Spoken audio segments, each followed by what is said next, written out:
Hey YouTube, Shuken Shinobi here with a review of the Figma Kamen Rider Wrath from Kamen Rider Dragon Knight. SP031 in the line. Also the last retail release as of right now. We don't have any word about Xaviax, Eubulon, or the 2 survive modes. So we will have to see where that goes. But this is the last retail release. We still do have Blank Knight, which was an exclusive, next up.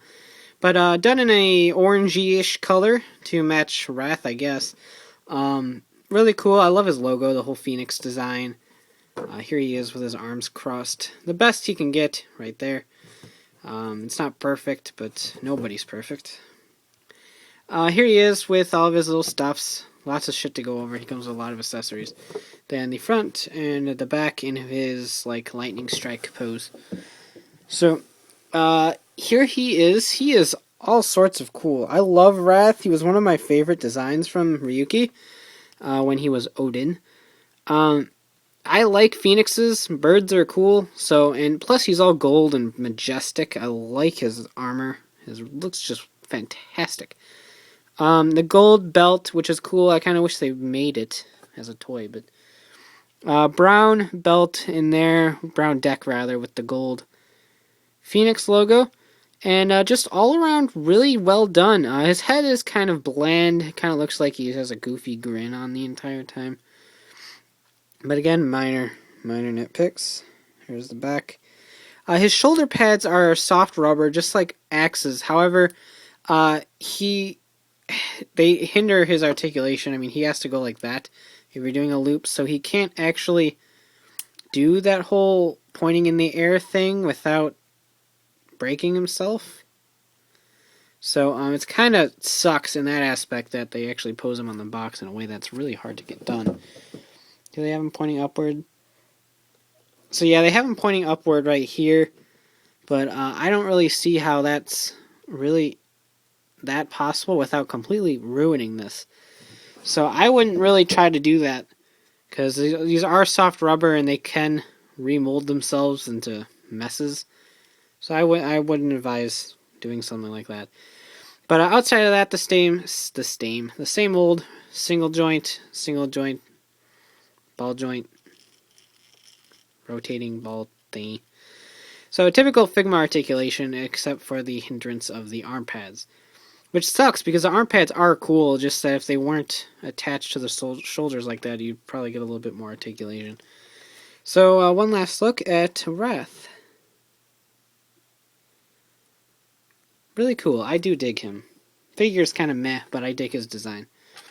Hands, same old. Card holding, drag visor holding, weapon holding, relaxed, splayed open. His gold visor comes with 2 tops, so his visor is a long staff. You insert cards right there, maybe, somewhere in here. Somewhere in this contraption. Here it is when it's all open and really cool looking. And then when it's closed, it is different. This section just pops out. It's just a little peg. And then you can replace it with the closed one, which doesn't look nearly as threatening. So I prefer the open one, just because I think that is cool. Then, of course, he comes with his own guard vent, which is this long spear-like shield with a hole in it. I don't know how a hole is going to help you when you're trying to shield yourself, but it is really cool. You could stab people with a guard vent. So, that's always a fun time. Then his sword vent. He has 2 sabers, which do look pretty plain. But they're both included, and they are pretty durable. And they do look pretty cool. So, I'll give him that. And lastly, of course, he comes with his final vent card. Right there.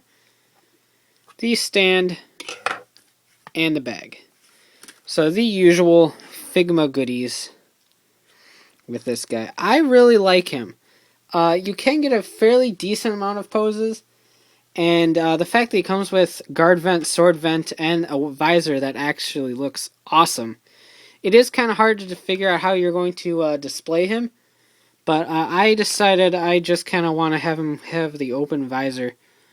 So we're going to take that and a kind of like crazy relaxed hand that's going to turn itself into a I'm elegant, you bastard hand. Wrath kind of reminds me of Tajador a lot. In fact, he's sitting on my desk. So here's Wrath and here's O's Tajador combo. Yeah, I see the resemblance, particularly in the shoulder area. Except Tajador is a little bit cooler, I think. But yeah, definitely see the resemblance. I just thought about that right now. Probably been discussed before, but hey, I'm late to the party as normal. So, just slide that in his hand. Just like that. And he wants to raise to the heavens or something. And then be all like... Oh. So something kind of cool like this, maybe. It's like, yeah, I know I'm elegant. What about it? Yeah, I know my human guy was a construction worker, and I'm probably the most flamboyant. I'm not going to go that far. He's definitely not the most flamboyant writer in the series. But he needs to look up. These Figmas all have really weird neck joints that make it really difficult to look up. Look up. There we go. There. Close enough. Close enough. So he's all like... power to the heavens or something. I don't know what he's doing, but he's cool. I like him. So, that is all for Wrath. Again, pretty simple. He comes with a lot of accessories, just nothing that involves a lot of whole switching or anything. He is very, very pretty. I like him. If it wasn't for the shoulder problem, with the lack of movement in the shoulder area, I'd like him a lot more. But as it is, he's a pretty cool pickup. So if you do like Wrath or Odin, I can easily recommend him. But he's not the best one in the line, despite I think being probably one of the coolest riders in the series. He's just not one of the best overall figures, but he is still really cool, so I do recommend him for that. So you can check out a written review at ridersrangeandrambles.com, bringing the latest Toku news in the craziest way possible. Of course, you can talk about Dragon Knight, Figmas, and anything else at the RAM boards at ridersrangeandrambles.com/forum. So take care, have a great one, bye.